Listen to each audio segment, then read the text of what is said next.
March 11th, 2010. We'll ask our clerk to take the roll call, please. Mayor Ron? Here. The clerk's here. Trustee Emery? Here. Trustee Fleming? Here. Trustee Forsley? Here. Trustee Klebanow? Here. Trustee Scott? Here. Trustee Seneca? Here. Manager Searle? Here. Attorney Zimonek? Here. Police Chief Mulhern? Public Works Director May? Finance Director Von Bagen? Fire Chief Trout? Budget Analyst Parker? Deputy Fire Chief Weiss? Village Planner Malik? EMS Coordinator Drawley. Thank you. Please join us in the Pledge of Allegiance. I pledge allegiance to the flag of the United States of America and to the republic for which it stands, one nation under God, indivisible, with liberty and justice for all. San Francisco Federal Appeals Court just upheld the Undergrad Park. Next item are the minutes of the Committee of the Whole meeting held February 25th and Board meeting held March 1st, 2010. The minutes were all passed out for both meetings tonight, so if you have any corrections, just call the clerk's office, please. Thank you. Thank you. We do not have any open forum requests before us this evening that I'm aware of. With that being said, moving right along reports, the mayor, the only thing I would like to say right now is to thank those people for sending me goodwill, get well wishes after my recent shoulder surgery. So everything's on the mend, and it's another one of life's experiences that I never thought I'd have to go through, but it certainly is an experience, and I hope none of you have to go through it. Thank you. That's all I have right now. Next is the village clerk, Jenny Simsky. The only thing I just want to remind all the residents and all of us to leap forward with your clocks on Saturday night. Daylight savings starts. Yippee, Sue, we're closer to summer. That's all I have. Thank you. Our village attorney, John Zimonek. Just wanted to note that I am going to miss the next committee of the whole meeting on that Thursday. Anne Marie's available to attend that meeting. I will be out of town with my family. I'll be back for the Monday meeting. Okay. Thank you. Our village manager, Ron Searle. Thank you. Just several things. Wanted to mention to the board, we had met last year jointly with the Westmont Park District, and they had reached out to us again and asked if there was an interest to do that. We have tentatively selected a date of April 8th, 2010, of course. And tonight the Park District is meeting, and I believe they're going to talk about that particular date and get back to us and let us know. It would be at, I think it starts at 6, but we'll get an agenda together and get that out to the board members. Wanted to report on a couple of meetings this week. As the board knows, we've had a number of meetings over the past year or so involving consolidation. This week, the chiefs and I attended a meeting in Woodridge. There's been a effort there for the last 10 to 15 years to try to put together a regional consolidated dispatch operation. And I passed out a letter tonight, which I cleared with the mayor before we signed off on this week. They found out about a possible grant opportunity that would allow them to secure a building. And this grant has to be made to, or the application needs to be made to Congresswoman Biggert, so that letter is there for your information this evening. That does not commit us absolutely to going to that facility. It's just a letter of endorsement at this point. Next, I wanted to mention that Chief Trout and I attended a meeting over in Lombard this evening. DuPage Mayors and Managers Conference has been working through their Intergovernmental Relations Committee on looking at consolidation for functional consolidation for police, fire, and public works, as well as actual consolidation. And they've got a fairly significant effort underway.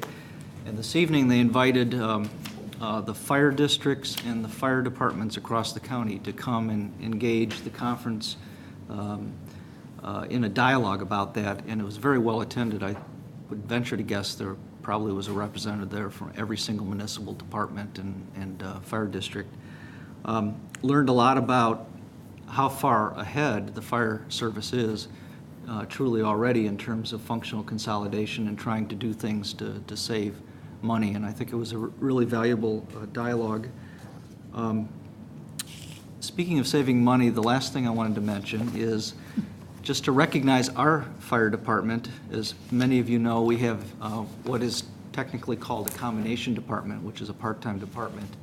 And a couple of months ago, as a lot of these organizations, these different councils of governments are looking for ways to save money, the Metropolitan Mayor's Caucus, which is an organization that represents the Chicago metropolitan area, they did a study looking at public safety services, and they featured Westmont's combination department as one of their case studies and ended up listing it as a best practice. And I just wanted to give that recognition to Chief Trout and his department. They truly have saved the village a lot of money over the years, and it's recently been recognized in the metropolitan area as doing such. So I just wanted to mention that this evening. And that is all I have. Okay, Great. thank you. Great job. Trustees, I start this evening with Trustee Forsley. Nothing tonight, thank you. Trustee Emery. Just welcome back, Mr. Mayor. I'm glad your shoulder's on the mend so that by taste of Westmont, you can take that giant gavel and do the strongman contest. Thank you. Anything else? Anything else? No. Thank you. Trustee Seneca. Thank you. I wanted to let everyone know there will be a Building and Zoning Committee meeting Monday before the regular voting meeting at 6:30. Also, I wanted to say thank you to Shannon and to our economic development folks for doing the research and looking for a more affordable means of posting legal notices. So thank you. It's going to be a substantial savings, and I really appreciate that very much for you following through on that. Also wanted to mention that, we have a lot of kids here in Westmont that go to Montini, and the Montini girls are state champs in basketball, and I think they're class 3. I thought it was 2, but my husband said 3. Anyway, they're state champs, so congratulations to Montini. And then the last thing I had, Clerk Simsky and myself had the opportunity to attend a reception at Westmont High School last week. A very good author by the name of Robert Renteria came and did sort of a presentation to the kids during the day on his strategies for success. He was, he had a really hard life. He, ended up in drugs and gangs, and he really just turned his life around and became quite successful, and he talked about that to the kids. Well, the point of the reception was for the kids to kind of practice what they learned, and it was so refreshing and so wonderful to see these kids, because they had a list of like 4 different things they had to do with the guests, and things like a hearty handshake and eye contact, and get a piece of information, give a piece of information. These kids were absolutely fabulous. How about it, Ginny? They were. It was just I was so proud of every single student that was there. So thank you to the high school for inviting us, and thank you to the kids for doing such a great job. And that's all I have. Thank you. Trustee Klebanow. A few items. First, I'd like to mention, along with Clerk Simsky, that when you change your clocks forward, please remember to change your smoke detector batteries. We always say that's a good time to remember to check and possibly change your batteries, and we'd appreciate that. And this evening, I was at the census meeting. By now, hopefully everybody knows the census is coming, but I've been asked to mention that the Special Events Committee is holding a special, it's going to be the Muddy Waters 95th birthday celebration and 2010 Census Open House, Monday, March 29th from 5 to 8. You can go to their website or call them for more information, but there's going to be refreshments. They're going to have blues music, census information, tours of the Muddy Waters. They're getting together and getting creative with the schools, trying to have posters done, and a songwriting contest. They said clever or creative, try our song contest, and go to www.westmont.il.gov. And for more information, you can even call the 630-829-WEST, or go to their website, which is wsec@westmontevents.com. And by now, a lot of people in town are getting the census. I think you got your first one. It's a warning that the census is coming. Shortly after, as early as next week, you may be receiving your census. They're asking you when you get it, fill it out. Take care of it right away, because within about 2 weeks later, you might get another one. So the sooner you get it filled out and send in, the better chance you'll have not having to have somebody. By the end of April, the census takers will be walking. By then, you should have been notified twice to send in your census.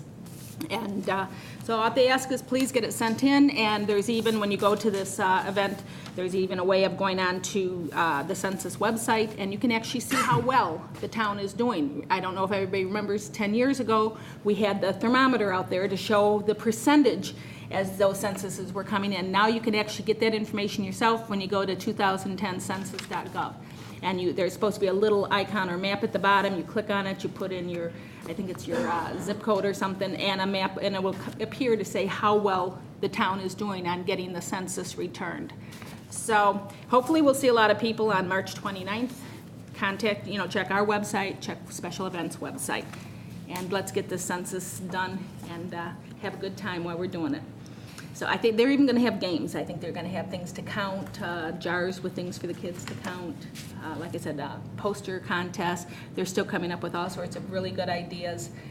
There'll be the blues. They'll have a blues band, I think, playing on the upper level. So there'll be some music there. So hopefully a lot of the town can find some time and come out and, get a good kickoff to our 2010 census. And that's all I have. Thank you. Thank you. Trustee Fleming. Nothing this evening, thank you. Trustee Scott. Nothing tonight, sir. Thank you. New business. 18 North Cass, absolutely delicious. Board to consider request for permission to erect a tent for the purpose of outdoor dining during seasonal months. I'm glad to see you're doing so well. We just want to put the tent back up and leave it up for the season, and like to leave the frame up throughout the year and take down the tent again at the end of the season, the top. So that's what we'd like to do. Shannon, did you want to make a few comments in terms of how this fits into the Code of Ordinances, please? Hi. Good evening.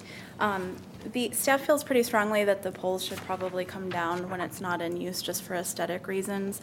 The one remaining question seems to be the length of time, and if this should be on an annual basis, something you want to try out on a trial basis, or for a number of years, similar to what was done with the Flower Grandma's approvals for their special events. So those were some of the questions that came to mind for discussion this evening. Could you repeat them again for me? This is the first time I'm hearing this. I feel like I'm standing in front of you That's guys. okay. So, the questions that are up for discussion this evening are if this approval, if it's granted, if it should be on an annual basis, a trial basis for one season, or some length of 3 years or something like that. The other recommendation. That one, okay, because I'm going to go one at a time. So the trial basis or the 1 year basis is whether we pay the license for the tent to be up. There's a permit that's necessary Right. through the Economic Development Department Right, to right. install the tent. It's really more of an issue of is the board's comfort level with whether or not this is an approval that's indefinite, or whether they'd like to see you come back on a trial basis. I see. Does that clarify? Yes. Thank you. Questions? Well, I would just like to comment. I honestly don't have an issue with the poles being up. I've kind of grown accustomed to it. The side yard always looks impeccably perfect. It looked great at Christmas time. It kind of reminds people it's, the tent will be there. It looks nice. I don't think it looks bad. I'm fine with it. And I'd be fine with the tent being up the entire season. I know I've been out there dining many times on windy nights, and it's very stable. You never feel unsafe. I'm in full support of working with them on this. What is the season, the months that you want to have it? Months that we'd like to, I'd like to put it up April 1st. Okay. And then, you know, really the first time that it gets cold, I'd like to take that top off, and so maybe November or late October. Late October, the- November. Okay. Take the top off. Any other? And we decorate it for Christmas. Yeah. Well, That looked cute. the ordinance says between March 15th and October 31st. That's just what I drafted, because Okay. the staff write-up said between March and end of October. And then where it says the applicant shall not be permitted to sell or serve alcoholic liquor in the outdoor dining area, is it accepted? Okay. What was that? Was that like that? It basically says you need permission from the local liquor commissioner if you're going to serve alcohol in the outdoor dining area. Last summer, John, did you serve alcohol outside? I thought you did. You very well could have that permission already, it's just being reclarified in the ordinance. And what about length of time? You think you'd have to come back every year, or just, I mean, If there's a permit that he needs to do every year, then why doesn't he just do that with the Just do clerk's the office? permit. And why bother coming to us? Unless there's an issue. And, Yeah, you know, we can put in the ordinance that it's subject, the conditions, including the time, et cetera, are subject to modification by the board at a future date. Yeah. Right, and I would just say that if he ever left, and you better not, you know, that it wouldn't just automatically apply to the next people that came in there. Yeah, it doesn't grandfather. It's You just better for not. that business. You have no Plus, plans it gets all moldy and stuff. Yeah. John, you know how we don't like that.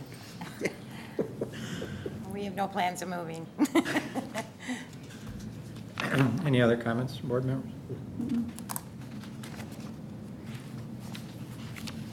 Got all the information you need to Yes, sir. put it together for Monday? You can go. Thank you. Thank you for coming in. It'll be on our agenda for consideration on Monday. Thank you. Thank you. Next item, 6352 South Cass, safe dining. Board to consider a special use permit to request to operate a commercial food safety school in the B2 General Business District. Hi, my name is Suzanne Rollo, and I'm the president of the Safe Dining Association, and we teach food safety and sanitation classes. And currently, we are at 6352 South Cass Avenue and looking to obtain a special use permit for our school. How long have you been at that location? A while, a little over a year. And you have a lot of business customers, Yeah, students? we do. We have locations throughout the area. This is the newest one for us. We're in the city and in Elgin and Glen Ellen and a few other spots. This generates probably, we teach classes there 3 times a month. So that's 2 days, so 6 days total. Probably about 20 students each time. Okay. Shannon, even though there's 5 parking spaces for them specifically, with 20 students are okay with that large number of off-street spaces for Cass Harbor Mall?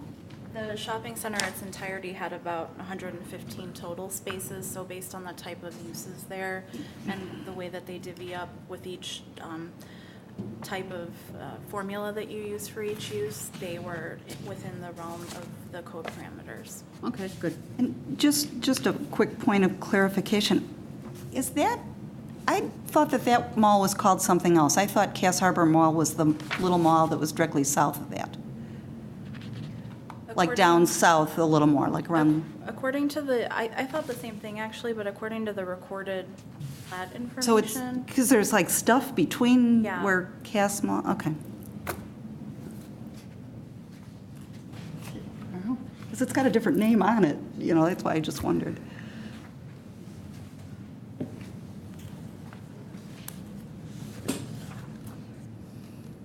Any other questions? Nope, sounds good.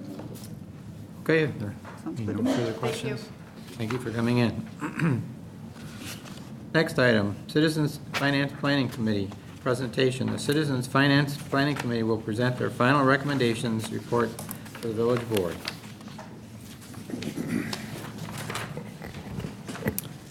Good evening. Before I begin, we'd like to thank the Village Board, Mayor Ron, for allowing this committee to even be created. It really shows your dedication to not only your citizens and constituents, but to your community as well. And we also like a special thanks to the entire staff. Everybody really helped out a lot, especially Spencer Parker and Lisa Van Boggett. They really provided every piece of information we asked for in a very timely manner, and we couldn't have put this great report together if it wasn't for them. But the Westmont Citizens Finance Planning Committee consisted of 7 members. 6 of us are here tonight. Mary Kay Caparelli, Mike Porter, Anthony Julian, Carrie Kamack, and Lynette Tuggle. Unfortunately, Justin Scheid is not here today. And lastly, of course, myself, Steve Nero. But with that being said, I'd like to pass it on over to Mike, who is going to introduce the committee and what we did. Okay, thank you very much. Thank you, Mayor. Thank you, trustees, for putting this committee together. We've had an absolute blast. And we'd like to make sure that we report out what our findings are to you as well as the citizens tonight. First of all, I just wanted to address the Citizens Finance Committee, the purpose, and then also the structure for anyone that just wasn't familiar with that. So certainly, the mayor came to us in October and asked us to come up with recommendations to bring back to you around the finances of the Village of Westmont.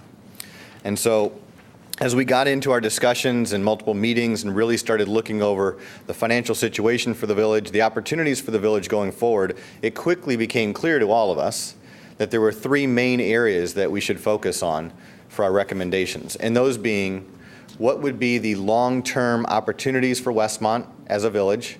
What would be some of the long-term revenue-generating opportunities, or short-term revenue-generating opportunities for the village? And then what would be some short-term cost-cutting opportunities? So as we figured that out, we realized we had a strength within different people on the committee, and we would form into subcommittees to be able to tackle those 3 issues.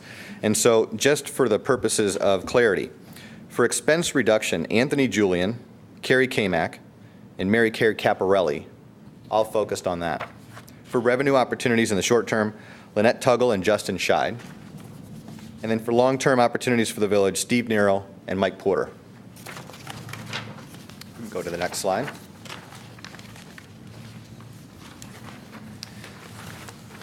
So the findings and recommendations that you'll hear about tonight, we are pleased to say, came from each of these 3 committees and in collaboration as a full committee through numerous sessions. To get to these recommendations tonight, we talked to a multitude of citizens. We had fantastic support from the finance department here at the Village of Westmont. We talked to many of you as trustees. We went around and we talked to many of the business owners.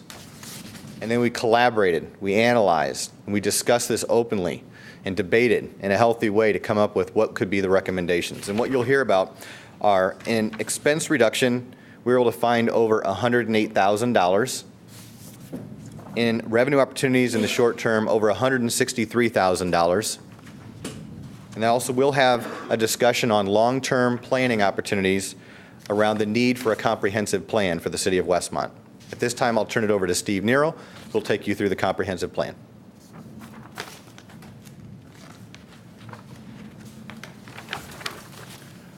Okay, well, to begin, we're going to talk a little bit about what a comprehensive plan is. And it might be new to many people, it might not be new to any people, but you know, I look at a comprehensive plan as like a blueprint, like a roadmap for a village.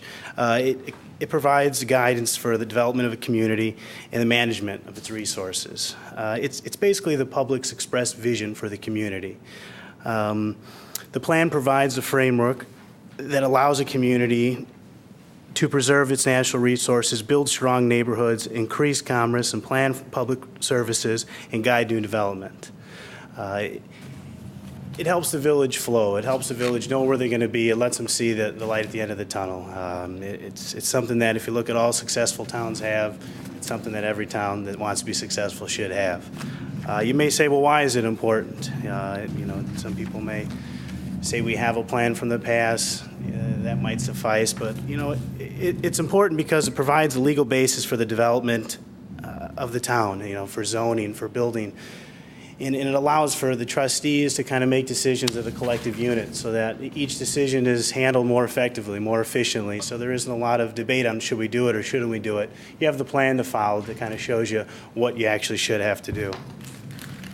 But you may say, well, okay, this is all great in theory, but how is it done? You know, do we do it ourselves? Do we do it as citizens, as trustees, as the mayor, as staff do it? And the answer is, well, you can do it that way, but the correct way to do it is to hire an outside consultant, a third party, to come in here to speak with not only the trustees, with Mr. Mayor, but with citizens as well.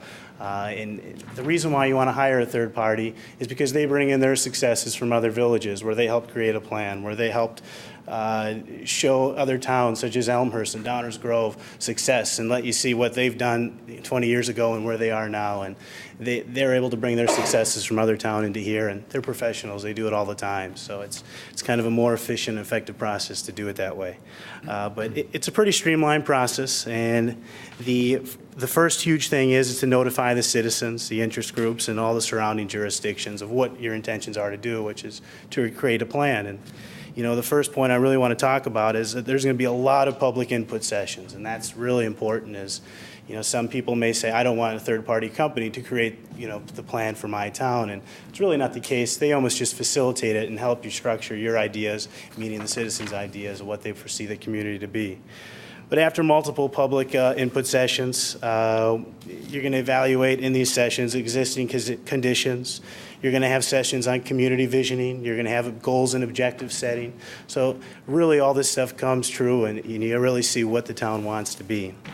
You're going to define action steps as far as land regulations, capital improvements, and really kind of just show the town what you want Westmont to be, whether it's in 15 years, 20 years, but it's a plan that kind of shows you where you're going to go. And lastly, the process is just the village board adopts it. And one key point to know is this can take a long time, 1 to 2 years. But as we learned that the comprehensive plan can be adopted in pieces. So let's say we get one section done in a few months, and that can be adopted. And let's say we get another section done a few months later, and then it can be adopted then. So there's really no too long of a delay from once you begin to once you have something in action. But lastly, we just want to say that this is a strong part of our report. We feel that this is essential to Westmont's success. We're doing a fine job now, but this will take us to the next level.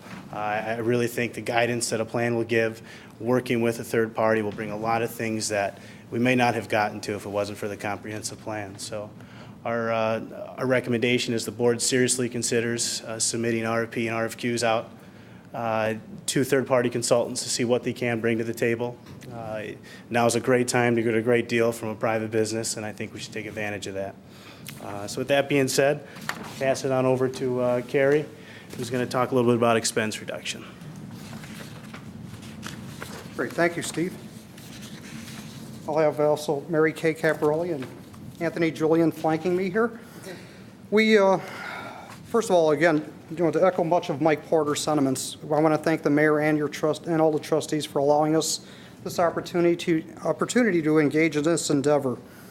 Also to support too from the staff, the department heads, and also Spencer and Lisa for their, they did a yeoman's effort in providing us with a lot of intense data mining, which was just invaluable to our research and our recommendations.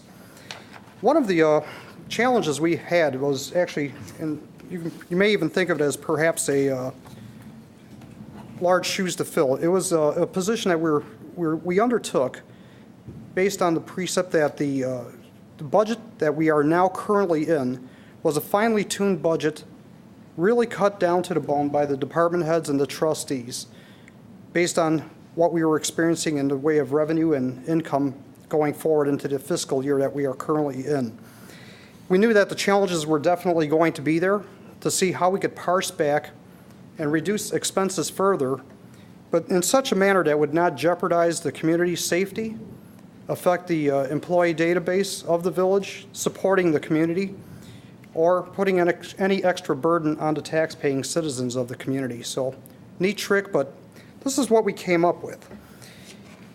Looking at the screen, we have, and again, it's in actually an estimated savings order, but a lot of these items that we'll see, and I'll just read off the list here very quickly, At the top of our list, we saw that overtime wages for the police communications could be done a little bit differently, where if we actually, rather than paying the overtime, engaged perhaps a part-time communications officer to take care of business. Now, this is something, some of these items, as I mentioned, that I'll read, are actually in progress. They're works in progress because the committee formed on October 1st of last year. And we've had a lot of dialogue with the department heads and researching and gathering information. And with the research that we've come about, again, some of the opportunities that we present tonight are opportunities that already are in motion and in progress. And some of those items proceeding with this would be doing something different with the hard copy village calendar. One of the reductions we can see is perhaps about a $23,000 savings of the reduction of the elimination of the calendar. But for citizens, and what we would look at doing is utilizing software where you can actually pull up the events and village memos and items of importance off the calendar using your computer. For people who are not computer savvy or do not have an opportunity to use a computer, we would have available hard copies on a current month and forthcoming month. We don't want to go too far in advance, as the calendar is dynamic. And as changes occur throughout the year, we'll be able to react to those changes, or the village will be, that is to say, and reflect those changes in the calendar. So we have something that's really true to the time. Other items that we have on here are also reductions in the holiday fundings. And just at a high level, I'll just say that, in unison with the Park District, the Village of Westmont, I know is engaging in dialogue and has actually engaged in dialogue with the Park District to see if they could do things that are more advantageous for both entities. And as a result, to also see a reduction of expenditures.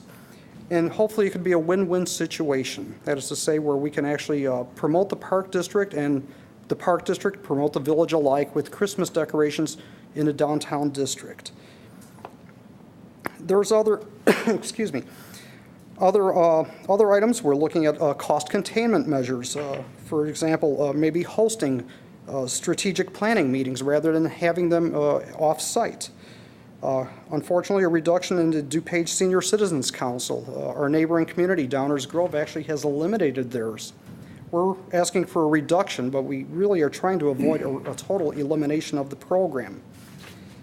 Also, some of the contributions that we make to the chamber for their annual contribution that we provide them. The chamber is moving toward in becoming more of a self-sustaining organization with the events that they promote. Such as Taste of Westmont, we learned that it is actually, there is no contribution really from the Village of Westmont. We were really happy to hear that. And there is a strong move by the chamber to also promote all the other events that they host throughout Westmont, throughout the calendar year, where they are all, much like the Taste of Westmont, self-sustaining. Again, it may sound a little bit redundant here, but again, Christmas wreaths, I sound like a Grinch standing at the podium, but the fact of the matter is, the wreaths are only available or used several weeks during the course of the Christmas year. But again, marrying it with the idea of the holiday funding and working closely with the Park District, better utilizing their resources and the village's resources, it'll still seem like Christmas in Westmont, downtown Westmont, but the fact of the matter is, we're going to try to do it without the expenditure. Part of the other ties that we have is we do have a contractual retainer too, that we need to actually look at that a little bit closer to see if we could do something to maybe perhaps lessen the reliance on that contractor and make ourselves a little bit more independent. And in the process of doing that, saving approximately $4,500. That's what we envision. Another thing is the not the elimination, but the reduction of the types of retirement and service gifts that the village currently offers to its employees.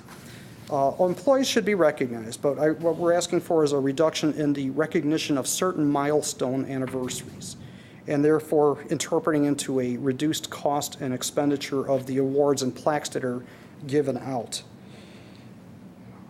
Also, the volunteer appreciation event. Again, this goes hand in hand with the events that are hosted by the chamber and by the Westmont Special Events. excuse me, and what we were looking at is to ask if we could remove our participation of a $1,500 contribution toward the volunteers. Other items on here that round out this list that we have, it's TBD, to be determined. We don't have a hard dollar figure on that because really we just don't have the resources, and I don't think anybody in this room really can generate the resources based on what we have forthcoming. For one, the police pay range rates. This is a contract that is, if I'm not mistaken, up for renewal, or it's to be discussed. I think it expires at the end of April. And one of the things we're asking for is that we want our police to be taken care of financially as they do a good service to the village of Westmont, without a doubt.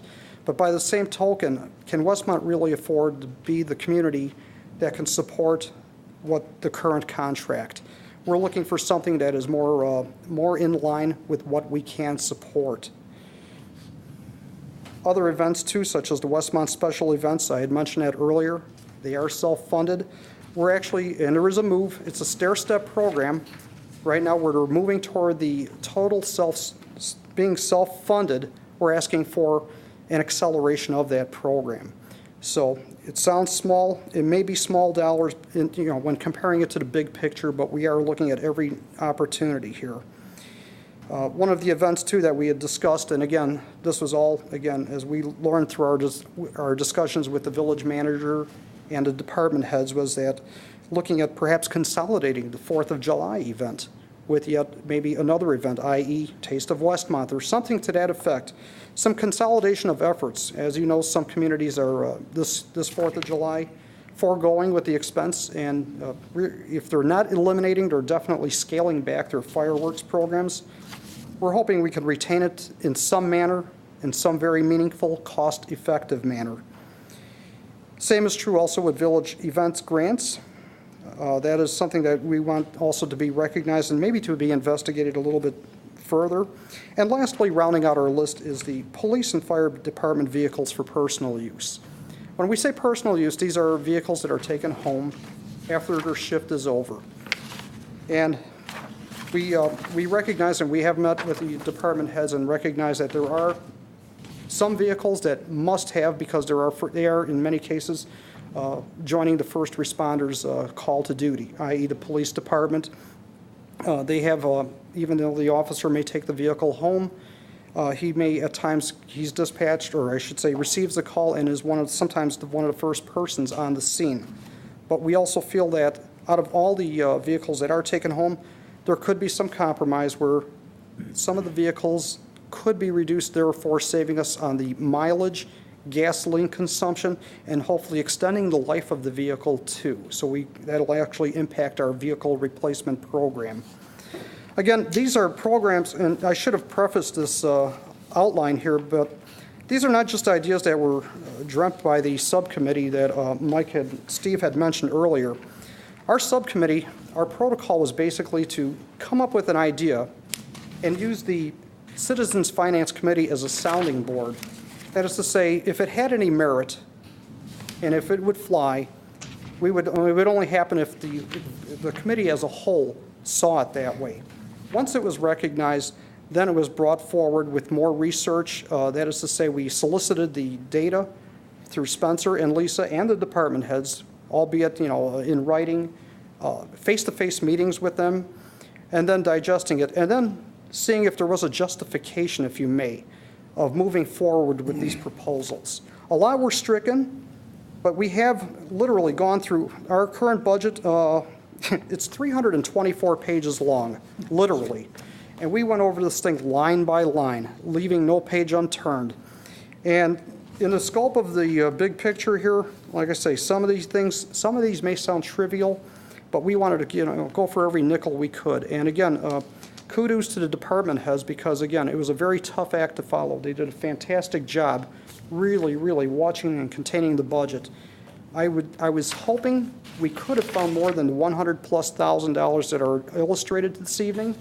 But with that said, again, I feel comfortable that this committee has done their due diligence, and that going forward that you'll recognize the opportunities we present, and hopefully we'll be able to generate a better savings going forward. If I may, I'll turn it over to you, Steve.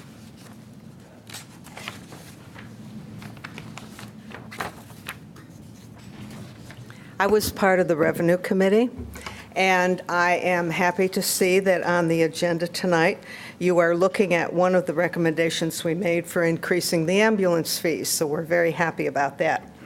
In addition, we feel that you should work with the police department to consider having an officer or two, I couldn't remember which they needed, on the Drug Enforcement Administration detail, so that not only does it give more training for your officers, but it allows the village to share in the monies that are from the proceeds of their work. We also looked at the downtown in Westmont, and we have two ideas for the downtown. The reason we concentrated on the downtown is because when you think of a town, LaGrange, Hinsdale, Clarendon Hills, Westmont, in your mind you picture their downtown. That is the face that we present to the public, and it is what we want the citizens and the public to think of us. Therefore, one of the things we were concerned about were the vacant buildings downtown. And we were suggesting that you work with the building department and your attorneys to do an ordinance to fine people or have a registration fee for vacant buildings. And hopefully that will bring it to the landlord's attention that just cannot sit there like that and make the downtown look unused. And our second part for the downtown was for you to consider establishing a TIF district in part or all of the downtown. And thinking big about the TIF district, you know, we want to see a more vibrant downtown. We want to see more businesses. We want bookstores, and we want Panera Breads, and we want all sorts of things to happen downtown. The very last thing that we considered was a real estate transfer tax, which is actually the seller of the property would have to buy transfer tax stamps to switch the deed over to the buyer. Now, this would be a tax that would affect the people who were leaving Westmont, not the ones who were staying. In fact, you could form your ordinance so that if people were moving from one house to another house in Westmont, you could give them a lower rate. You could excuse it totally if you wanted to. But this is a revenue source that is ongoing. The housing market is starting to pick up again, and it's time to think about something like this that would bring more revenue, not for the next year, but for the future years for the village. And thank you. Thank you. That concludes our presentation, and we welcome any questions or comments. Hopefully we can help clarify things. I'd just like to make a few comments that we all appreciate everything that you've done up until this time.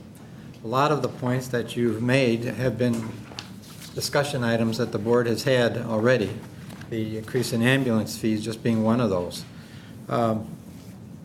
As everyone is aware, that we did have a previous finance committee, and we took their work very seriously, as we will the work that all of you have done, and putting together our budget and our future for the village of Westmont.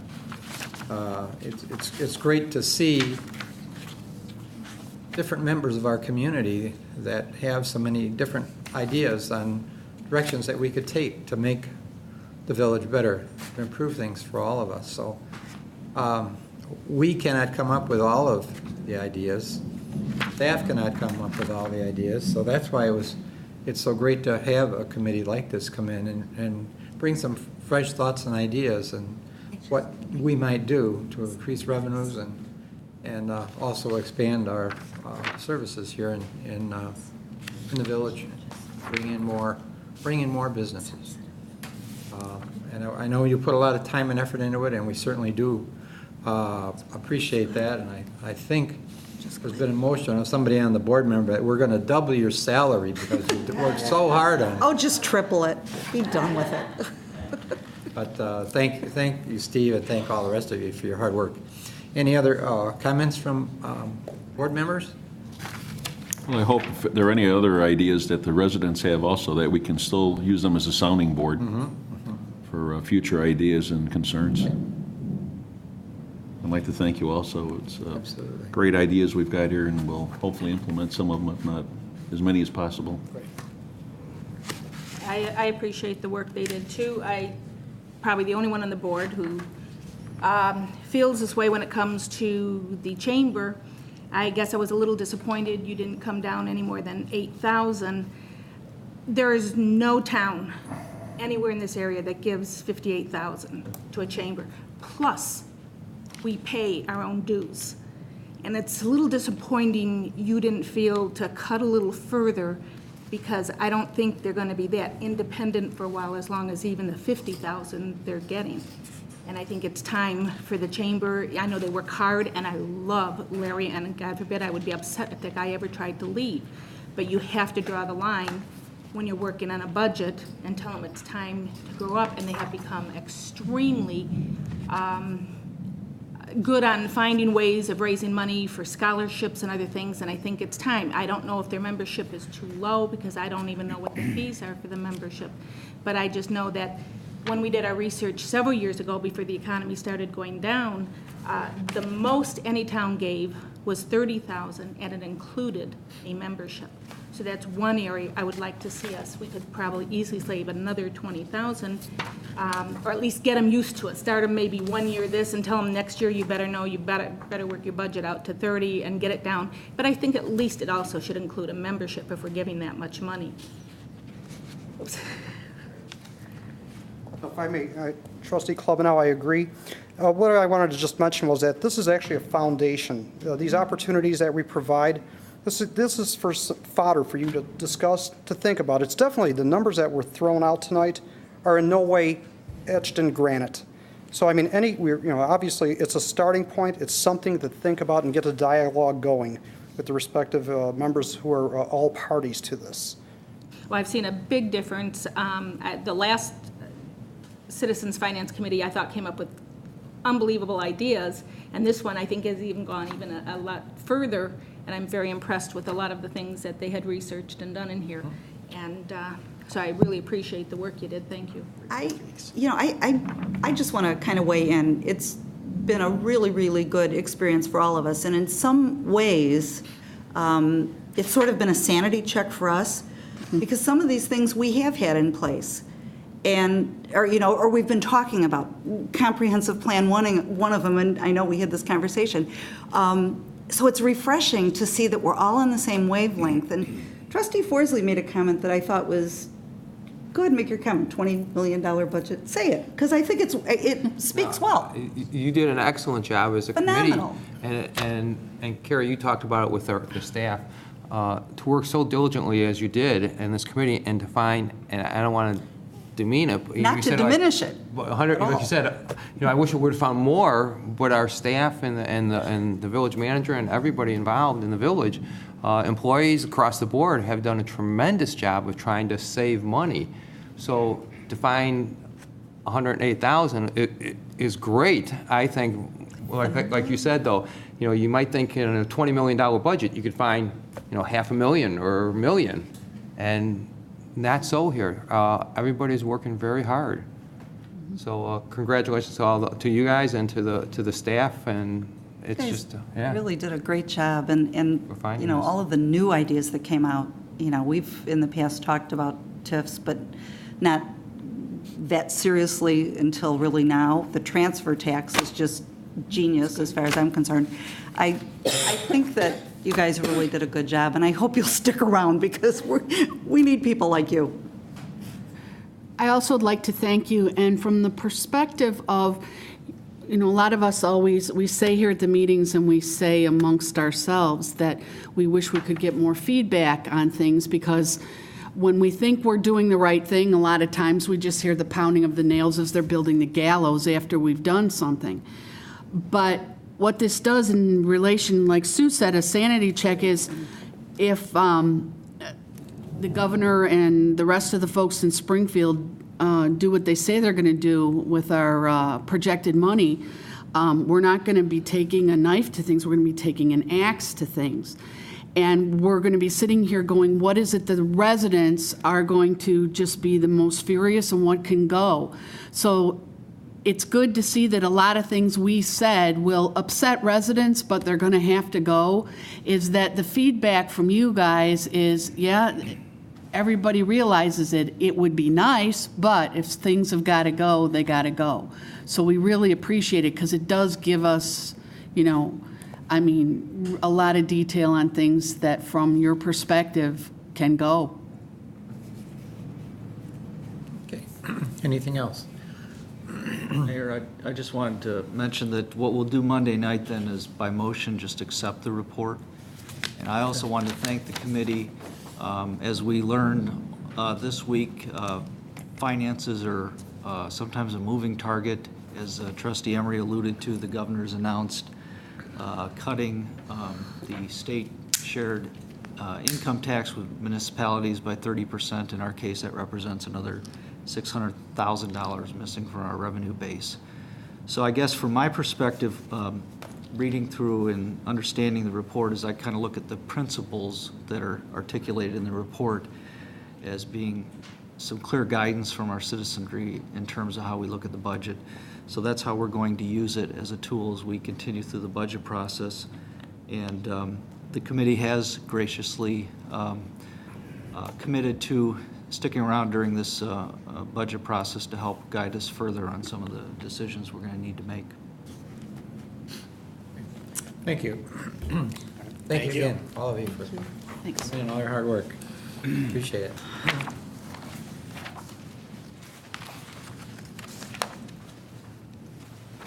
Next item this evening, proclamation acknowledging the U.S. EPA's Fix a Leak Week. Board to consider approval of a proclamation designing March 15, 2010 as Fix a Leak Week in the Village of Westmont.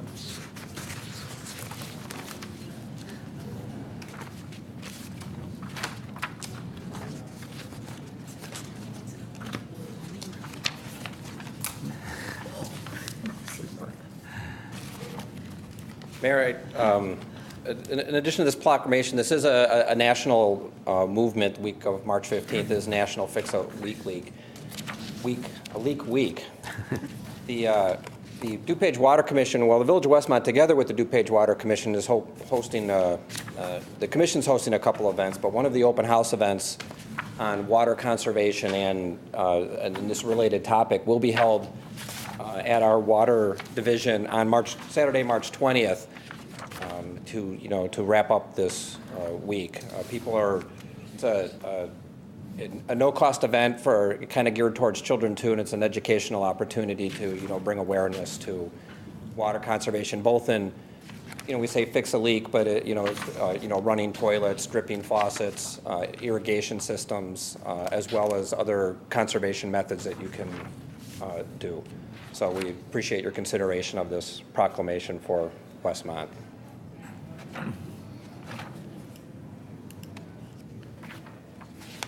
I was reading in the, I'm not sure, the water publication a while back, how we're still so fortunate to have the Great Lakes as our primary water supply, but it's becoming such a great demand on water for now and the future that one of the comments that was made is the only way that they're going to be able to force people to conserve water is to jack the rates up real high, so people have to pay more for the water, and for some people that will become a hardship. So I don't, we're hoping that's not going to happen for a long time, but unfortunately sometimes that's what's necessary also to get people to conserve. We will talk about that briefly a little bit further on in the agenda too, about exactly what's happening locally, but you're right. There's a great region that shares off the Great Lakes, and part of this pact of states and communities that are in there all work under certain obligations, and one of them is to promote and stress and encourage water conservation. It's a great resource that we have, but we can't be exploiting it either. Any other comments? Thank you, Steve. Next item, Proposed fire department ambulance fee increase. Board to consider an increase in resident and non-resident ambulance fees. I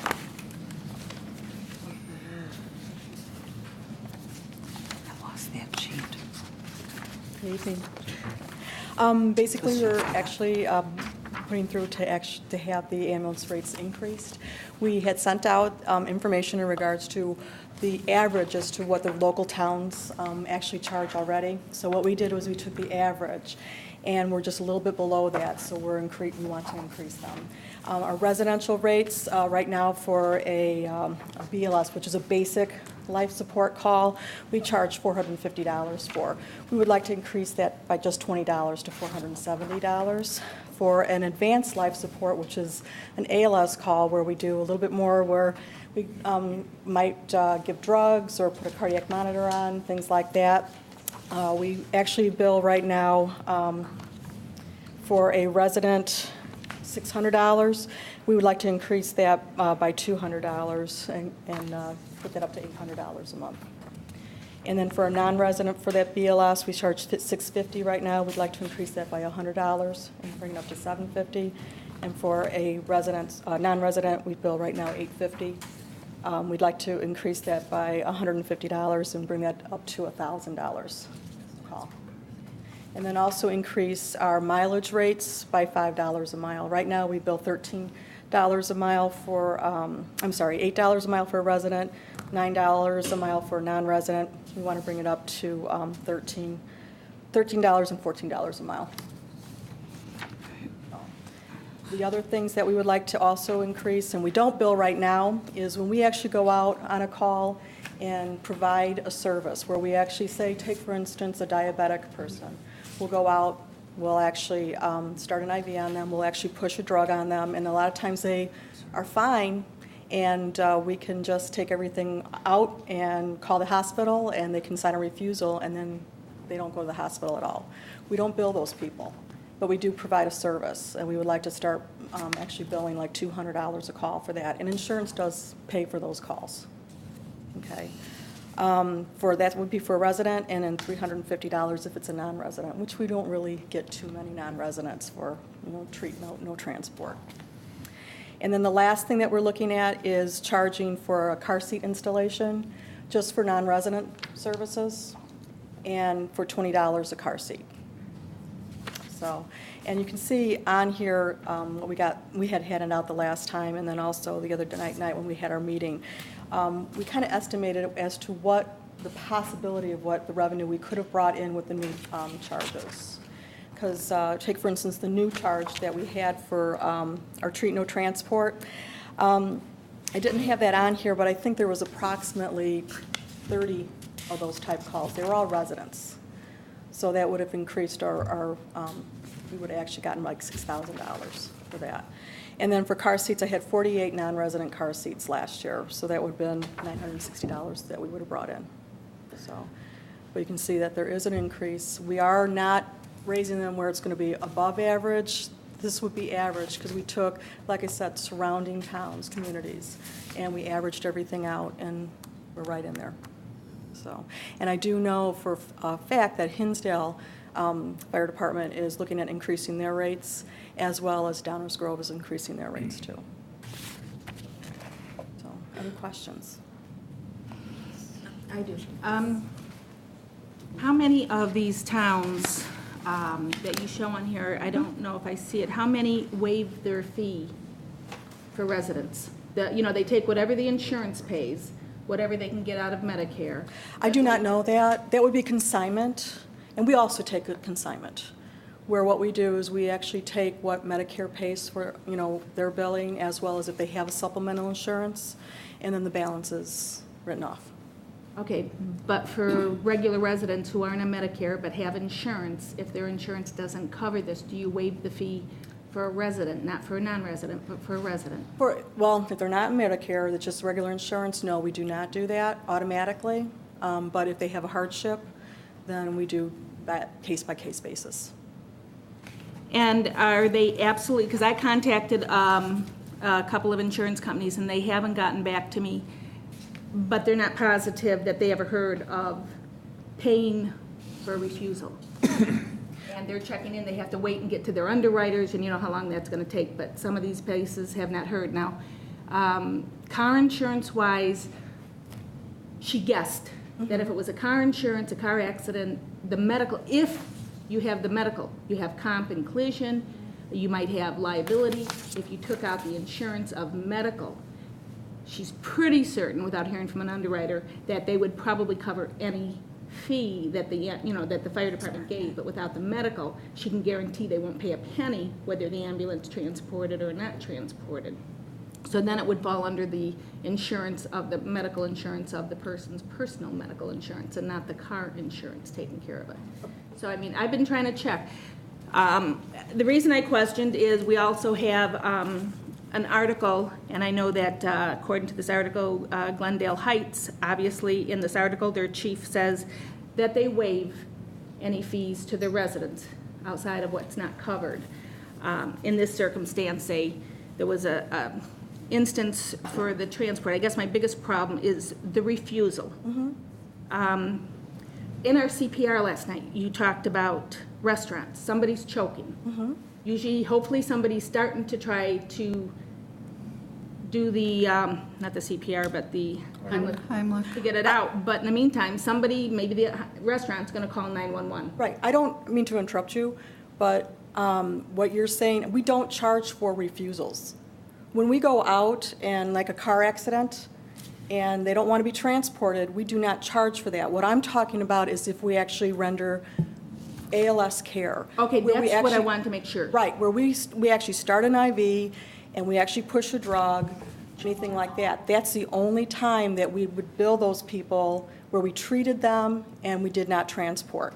We do not charge for a non-transport. So if you pulled up like you did last week to my neighbor, and I don't know if anything was done, I didn't question her, but I know you didn't transport. Now, presuming nothing was done, you just did a check, everything was fine, and they said, no, they think he's okay, she would not get a bill if this happened. No, they would not get a bill. The only time that we would bill, well, we don't even bill now, but what we're asking to do so is that when we actually go out and we actually render care. You've actually taken the IVs out and left them there? As long as we have a okay by the hospital. We have to call the hospital, of course, and we say, you know, we've arrived and this person had a diabetic. We'll tell them, you know, what their blood sugar was. We pushed it. Now it's this, you know, amount. And they'll say, okay, they can send a refusal. Would you start the IV before you'd start, wouldn't you have them do like sugar and orange juice like they did for my dad? No, we don't. You do the IV for Yes, we do the IV right away. Yeah, for low sugar we do automatically. Because we're not going to wait for, sometimes it takes a little bit longer when they drink orange juice or sugar or whatever, and we're not going to wait around for that. And is this going to affect the nursing homes? What about? Is this going to affect, because I've understood that a lot of times you show up at a nursing home, and I don't know what you're doing there, but they may refuse. Do you start the IVs? Would they still be hit with a $200 fee, or would that be covered because they might be under Medicare? Well, we've done if we do a refusal at a nursing home, we wouldn't be doing an IV. I mean, we don't, once we start, especially at a nursing home. That's what I'm checking on. Yeah, You don't go that far then? No. So if you start the IV, that's going to definitely be a transport. Not very often that we don't transport from a nursing home. No, but I was surprised when I heard it was done. Yeah. And that's why I thought I'd question that. I didn't know how this was going. Usually when the nursing home calls us for diabetics, there's something else going on, and we usually never get a refusal for a diabetic, even in a nursing home. We usually transport, because there's something else going on. Now, if there is, going back to the hospital, or, whether you said you still have to start the IV though, right, before you're going to charge for a refusal? You're going to have to, it's not a matter of just taking a pulse, talking to the patient? Oh, yeah, no. We do that automatic on, even when we go out in car accidents sometimes, we'll take a pulse, we might take some vitals or whatever on the person. Well, that's why, I was wondering, because according to this article, who was an RN who was in the accident, she doesn't remember anybody even touching her, and didn't take a pulse or anything, and they go, well, we did a few things, and then she gets this whopping bill for being out of town because she worked in that place. And I just want to make sure that as long as nothing major was started, because we run into problems, like we said, in the restaurant could call somebody if they're choking. Right.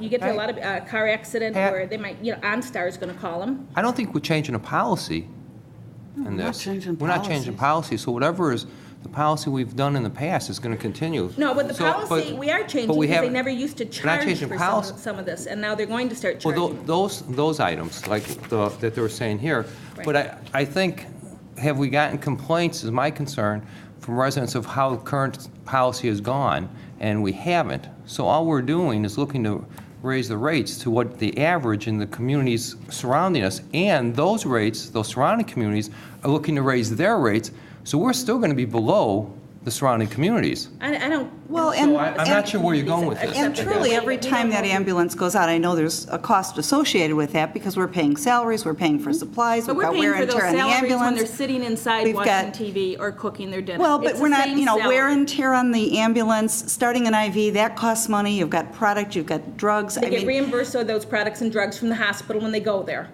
well, So it's I'm not sorry. the money that's doing it, Trustee it's a Kleber, matter so what of are you it. saying? I don't It's a understand. gas. Well, because I'm saying, no, we Understand have what you're saying. Should never, we we have reduce the never. fees? so are you saying said bring the reduce the fees fees? down? No, What I'm would not you say? talking about reducing, I'm talking about the $200 fee for refusal if, that's what I'm trying to make sure, if they start an IV. They've done this and have never charged. This is something new. It is something new, you're We're right. You're right, trying to that make part is. sure, my Yeah. neighbors, I don't want them panicking that they can't call an ambulance. Oh, no. This would be just if we actually provide what we call an advanced life support. And this is what I want the people at home to service. hear. Right, exactly. It's just if we actually have to give a drug. We've actually done, like for an asthma patient, we've done an albuterol treatment for them. We've come out, done an albuterol treatment. They want to refuse care, they don't want to go, we'll call the hospital, see if it's okay. We have to get an okay by the hospital, okay? But we've actually rendered care to them. We've given them a medication, and those are the ones that we would bill. But for the ones that come out, that call us saying that they fell out of bed, they bumped their head, we get there, we pick them up, help them up, they're fine, they have no problems or anything like that.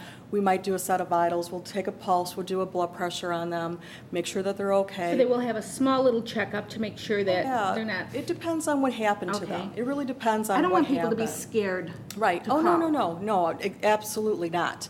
But this is only if we actually render doing drugs or, doing something like that, Okay. actually an advanced life support So that's what service. your slashes, treat, Right. but non-transport. Exactly. So you'll still do a well-being check, make sure they're okay. So Oh, yeah. our seniors don't have to be too concerned unless you actually have to start doing some kind of treatment. And hopefully then, would Medicare, well, I'm presuming then that, Yeah, what happens is that when the bill goes through, they have to code it the proper way. And that's what would happen. Because we did start an IV and we did push a drug, what they'll do is they'll actually code it the proper way, and then that way when Medicare gets it, or your insurance company gets it, they'll know that there was a as long service as it's rendered. coded, so they know that Exactly. they've received And- something. Okay. Right, and our billing company does know how to do this. How long does it take you to install a car seat? It depends on what kind of car and what kind of seat and everything like that. Sometimes it takes me 10 minutes, sometimes it takes me a half an hour. Yeah. If I called you up and I said, I need help installing my smoke detector, would you do it? Yeah, we've actually come out and we've done that before. We've done inspections for senior citizens where if senior I'm not that old citizens yet. have a problem. But I'm just saying. I'm implying that. We also have baby, we help children, Yeah. young teenagers. Infantile people. The reason I'm wondering is,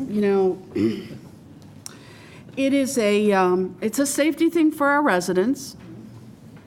It is something that's required by law, and of course, everybody wants the little tykes to be safe. We're going to be trying to come up with money in places. So I'm not opposed to a resident charge either. to the How board, many right? did you install last year? Probably close to 141, thank you. 140. Was it Dave? 100 and what? 141. It's a lot. and not all of them were residents. Actually, 48 of them were non-residents. So almost 100 were residents. And there could have been some that weren't marked that we actually did, so. Well, the only thing I can, as far as my 2 cents on this, I've always been opposed to certain things. And, I mean, if we,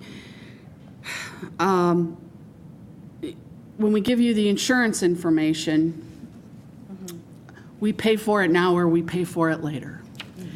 And so this year, like for my situation, when I look at this, I now have a $20,000 deductible. So if I take a header down the stairs, it's going to be an expensive day for me. Okay?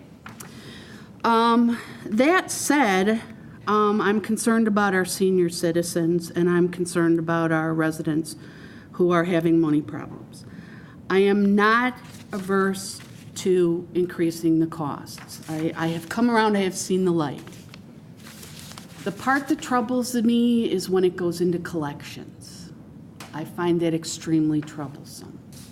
I would like to step up the efforts to determine whether people are suffering hardships. If they have to come to the village and they have to call the chief, I know that, you know, on the village's behalf, the department's very benevolent. People's pride does not allow them to do that sometimes. And I know what the amount in collections is. So in exchange for me seeing the light, I would like you to pay more attention to people that really, in this economy, cannot afford it and cannot have their credit screwed up with collections. And we're very sensitive to these areas. If our medics go out and they have a senior, or they'll have any resident in town, and their property might be in disrepair, you can tell that they're living by themselves maybe, and they don't have enough to eat or whatever. We made sure that those people are taken care of. Good. And we also would take that extra step to make sure, whenever possible, that it wouldn't go that far into collections. You know, we've gone as far as even checked their garbage, because we find some people in town actually eating dog food, Alpo, because they don't have enough money for food. So I've handled some cases like that with the Salvation Army and through the fire department, of course. But we are very, very sensitive to the needs of the people here. Okay. And the other thing is, if there are people abusing it that are calling 911 5 days a week, is it? Or is it 7 now? 5? Yeah.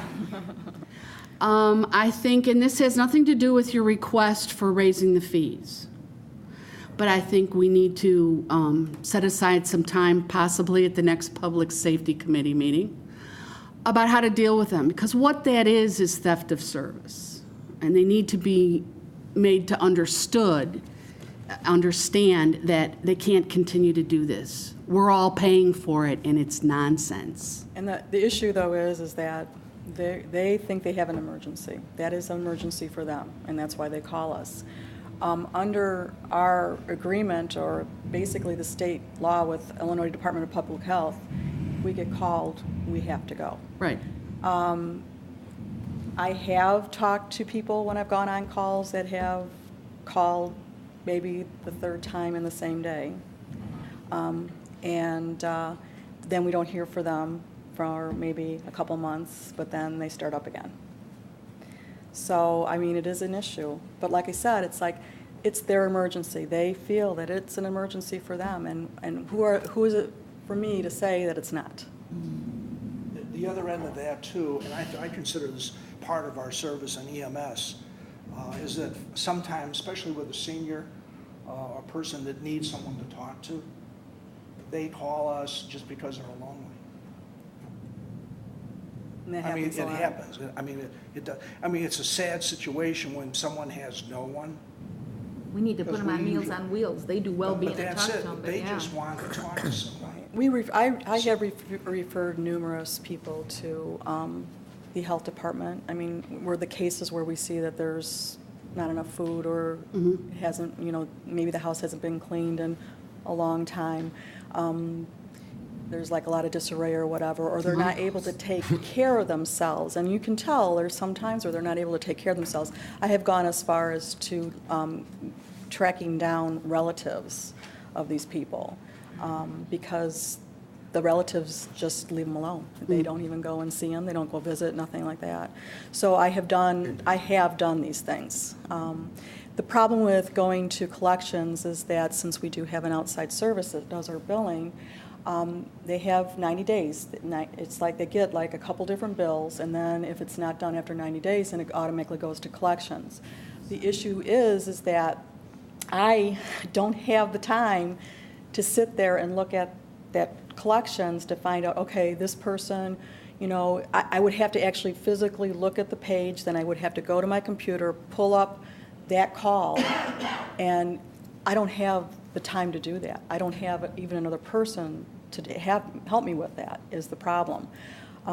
So the only thing that we can do is that hopefully people are listening to this and they know that if they do have a total hardship, that they should call us and we can help them out. And there has been numerous people that I have talked to in regards to they have been in collections, and I have helped them out. And even, and true too, is that if they want to pay $20 a month, they will never get sent to collections as long as they make some type of payment a month. I appreciate your comments. Thank you. Lynn, so we bill them, you know, the event happens, we bill them again, we bill them again. Right. And then we send it to collections. Right. They get a notice that they're going to go to collections. So, I mean, they have a lot of notice, but I don't know, what if we waited, you know, 4 months before we sent it to collection? What if we widened that margin a little bit? We could do that. We actually had it originally when we first got them 120 days, where they were not going to collections. Now, that might help some people. Days. And it very well possibly could, and that is not a problem. We could do that. I mean, all I would have to do is make a phone call. Because if you're getting a bill and it's not all covered, you're also getting all of the bills from the hospital that happened the same day. So definitely. you're really getting hit. Right, and you know, really, if they're, you know, they're looking at their mail and they're like, mortgage, roof over my head, ambulance. You know they're going to pay the mortgage. Right. Times are really hard for people. And I totally, I understand. And maybe if we just gave them a little more slack and before we send it to collections. Yeah, that, you know, that decision, if you want to make that decision, I have no problem. I can make a phone call and I can do that. Is there something on, whether it's the first, second, third, whatever, or the last statement saying if you don't pay, it's going to collections? Is there something on there that would tell them that if there is a hardship, to please call the fire department before we send it? I mean, is there any warning you could give these people, especially the seniors? I can check. I think there is something on their bills to call the billing company, and then I get a lot of calls from the billing company or letters that are sent to the billing company. They send them directly to me, requesting, like a hardship payment, or they're saying that they can't pay their bill or whatever.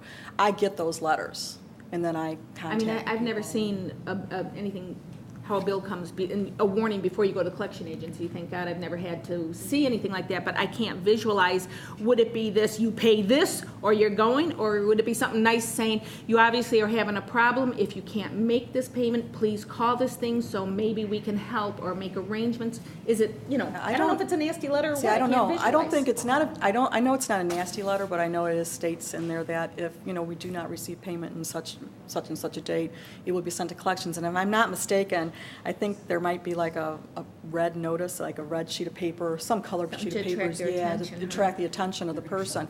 But there's a lot of times, and like take for instance Mays Lake, it's wonderful there because they have people there that help, a lot of the residents with their bills. And there's been times though that they have gotten sent to collections because they forget about them, the residents forget about them. So I have the nurses now, and that they're always constantly questioning. They know who goes to the hospital. They're actually following up with these people to make sure that they get their bills and they make sure everything is done properly and that too. So I kind of have a niche in there now where everything's kind of going good there. But I do get phone calls from them every once in a while, and I write off. And the balances that I write off for them is usually around $80 or $30 or something like that, so. Lynn, let me ask you a question. And this is going to be kind of going out on the realm, but with things coming up, I'm going to ask the question. Is it always necessary when we send an EMS unit out that we send a truck behind that unit? Not all the times, and actually the engine doesn't go with the ambulance all the time. There's set calls that they automatically have to go. So if the call comes through as difficulty breathing or chest pain or unknown problem, there's like a criteria that's set. Then the engine goes with them automatically. But like, there's a lot of times where, a person has fallen, or, they hurt their finger, or they twisted their ankle, bloody nose, there you go, then the engine doesn't go with them. And it really depends, too, because then we take a look at, sometimes a person has fallen, but then you look at the address, and it's on the 6th floor of the apartment building, and it's like, okay, the engine needs to go. And the reason why is that person fell, that means they need to be probably immobilized on a backboard, and you need more people than that. You cannot immobilize a person with just 2 people. Okay, then the other question that I would ask is that if we send a response truck with the ambulance, could we find a way maybe going forward that the truck that we send out is a smaller unit? Well, we really don't have.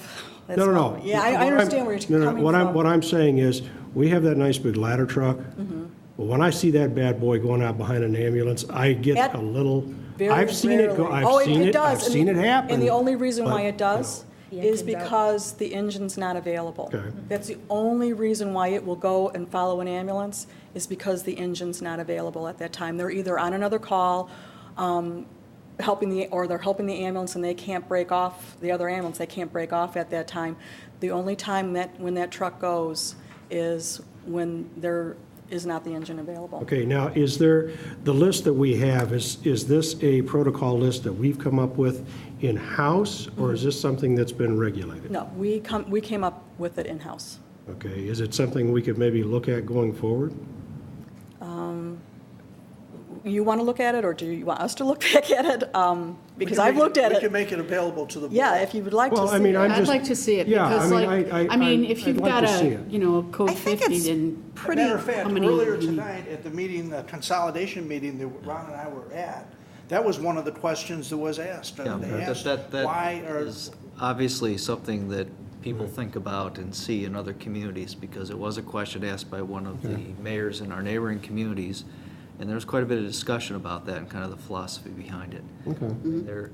I don't know that there's a lot of flexibility, but there is some from community to community. It's not an uncommon practice. I'm not saying it's a bad thing. Oh, no. I'm just saying that, as Trustee Emery alluded to, that with our state government now deciding to whack us to the tune of $600,000 to $700,000 a year, any little spot we can find,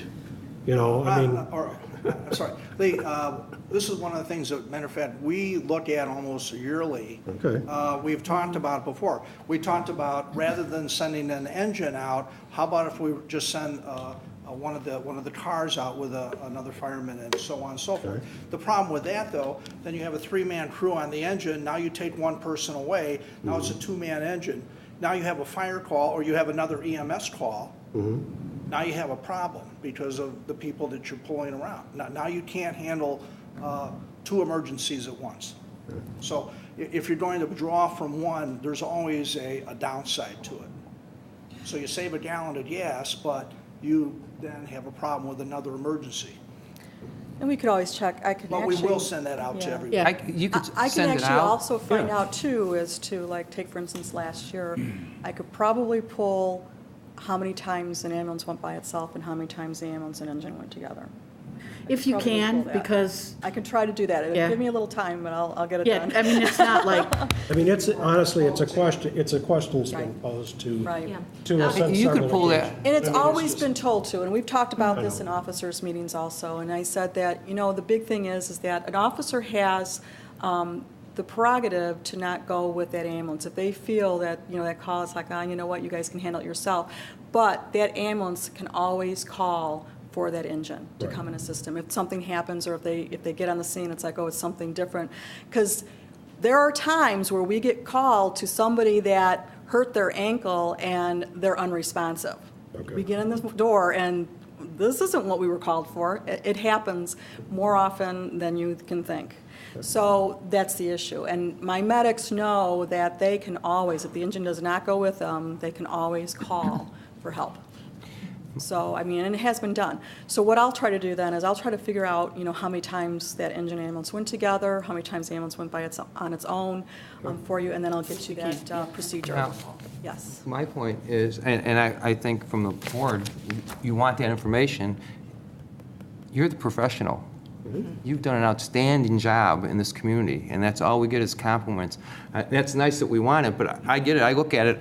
I trust your opinion. I trust your opinion. There's nothing I can say, even if I look at it and go, oh, those are nice numbers, but I'm not going to tell you what to do because I don't have that skill, confidence, and level of what you're doing. And you just say, you get out there and it's not what it was, what you think it's going to be. We'll have an answer for a resident when they ask that question, though. Exactly, 'cause We'll say, more times than not, or this many percentage, Yeah, that's why because, it's I done, mean, instead of saying, I don't know why. Yeah. They seem going I on. don't have an answer for someone who asked me, well, why did they send an engine out behind the Well, ambulance? if you'd gone to the Citizens Fire Academy, you would know, wouldn't you? Well, and the big thing too is that why, we don't want to send that engine out if we don't have to, because that's another piece of equipment that's going out, lights and sirens, more of a chance of an accident. We look at that too. I mean, that's something that we've See, I don't think a lot of our residents realize that on that engine, it's not just firemen, they're all paramedics, and that's what the ambulance is looking for, an extra set of hands in case two people can't handle it. And that's why they wait for the call, and they determine usually the call. If they need that engine. If they don't need it, it does not roll. And there are times too where we actually need a driver in the back of the ambulance, where we need actually 2 medics in the back. So what they'll do is they'll take a person off that engine to drive for that ambulance, and now that engine goes back to the station with 2 people. So. I'm sorry. For purposes of, sorry. Go ahead. I was just going to ask, one of the things we do is we do go out of town because we are hired by another area of homes. We're still hired by them, right, to take care of them? Bellevue Hills? Yeah. Is that it over down Right. 55th? Right. Are they, because they pay it, then they are being considered residents? Yes, So they they are. would be paying residence fee? Yes. Okay. Now, do you feel that the compensation we are getting back from them, where you are being pulled and adding extra mileage to go there, is that compensation enough that we feel it's? They pay us $56,000 a year on top of their ambulance bills. Can you find any more places like that? Well, truthfully, City of Chicago. And we don't really, we really do not have a huge amount of calls that we do go to Bellevue Hills. Was it 50? 15 Yeah, this year? 15. So so it's well worth it. I mean, they are paying very much their share, so we're not gonna have residents complain when they see a Westmont ambulance shooting down to past the tollway. Right. Gotcha. We ran 15 calls, just make sure you heard that. 15 calls, we made $56,000 plus. They might not like For hearing. purposes of, I kinda like your idea. Is there more towns? for purposes of Monday's voting meeting, because I think, I appreciate, you don't know how much I appreciate your offer to come up with that info, but I'd like to do that at a public safety meeting so that we can tear it apart. Yeah. Not that we're questioning you, so that we Oh, can. not a problem. We can just. We can grill understand you. it. That is not a problem at all. You know what, when is the next public safety meeting? Is A week from Saturday at 11 o'clock on March 20th. March 20th? Doing it on a Saturday because we have so many important issues to discuss. Okay. All right, I should Will have it done by it be then. at the police station, Mr. Chief? Yes. But for purposes of Monday, what's up is obviously the request to increase the fees. And I would like to also add a $20 resident fee for putting in a car seat. I would disagree with that. How many, and the reason I'm not, but, how many residents would come back a second time? A lot. A lot? Now, see, I would say in the second time, I think if you have a first parent, it's exciting, they got diapers, they got all this. Yeah. And now granted, $20 may not be much, but in today's economy, $20 is $20. A nice little service that we put in. We teach them to put the car seat in, that's nice. If they have to come back for the second or third child, because they got new car seats. That could be, Ma- first ma- time free, yeah. Maybe we could then charge after that. Just because I just think the first child thing is such an exciting moment, and then you get to the police station or, and you got to charge. And I get that $20 child's isn't much. Yeah, he's going to cost you a lot for a long time. Well, who's going to keep track of how many times done I for don't that know. person? I don't know if that's. You can do it. I don't know if that's worth doing. I think when we go to try to track it, that. It'd be hard. It's hard. I think If it's you very take a nice. look at it this way, that what we're talking about are taxpayers, people who are already paying taxes. Yeah. And we already go out to their homes if they're locked out. We don't charge fees for lockouts. Well, if they need their fire detection system checked, we do that, where we put a new battery in for them. We do all those things too, because they are residents of Westmont and they are taxpayers, and we don't charge anything on that. And so, but trying to track this, whether it's the second or third time. Might be too hard, yeah, okay. Well, my thought is that if somebody has a car and can get a car seat, and we are going to consider cutting out Meals on Wheels so more people can eat Alpo, I'd rather somebody pay the $20. Oh, absolutely. No question about it. When we look at that at another one, let's see how this raise is going and how, what's happening on how many outsiders are coming in, non-residents coming in to get the car seats. And then maybe it will give you a chance to figure out if there is a way of tracking. Because my thought also is, you've had to get certified in this. Right. You're right. I'm presuming that not all car seats are the same. No. And I'm looking at a parent or somebody who may have the second child where the first one is still in another car seat. Now they have to figure out how to get this other one in. I would like to know they're protected, because I don't know how many people realize when you're in an accident with that car seat, you're supposed to get rid of that car seat. Right, that car seat, your insurance company is Parents don't supposed to know pay that. for a new car seat. Even if it's Isn't there a sticker on the seat that Right. says that? I Even a thought there was small sticker on the fender seat. bender, that car seat should be tossed, and they're actually, and they expire. Car seats expire after 7 years. There's a sticker with all kinds of Just so you know that just 2 days ago, 3 days ago, down, actually, we're down south, on 57, a mother had an accident. She had a rollover, and she had a 3-month-old, and the car seat was not put in properly, and the child died. He was ejected. So, I mean, the thing is that serious these parents, stuff. when they come in to see me to get these car seats put in, they actually have gone over the instructions, and they just can't do it. And then I sit and I get it done in 10 minutes. It's like, how'd you do that? But I show them. I actually teach them how to do it. So. You know, I just want to say one quick thing, because, you know, this whole agenda item was to talk about ambulance fees. And every time we have you in front of us, we take you down a million different paths. And you guys are fabulous. You're wonderful. You do such a great job every single day. And you're fast on your feet and spontaneous in your answers. And thank you for putting up with us, because And one more thing you're to phenomenal. say, because I want to actually give a really good kudos to my crew. We actually had a heart attack victim at the Westmont Post Office earlier this week, and we were 11 minutes scene time, and he had a 12-minute door to balloon time at Good Sam Hospital, and they saved his life. Wow. Yeah, so that was the quickest. We are #1 at Good Sam right now. Westmont is. Cool.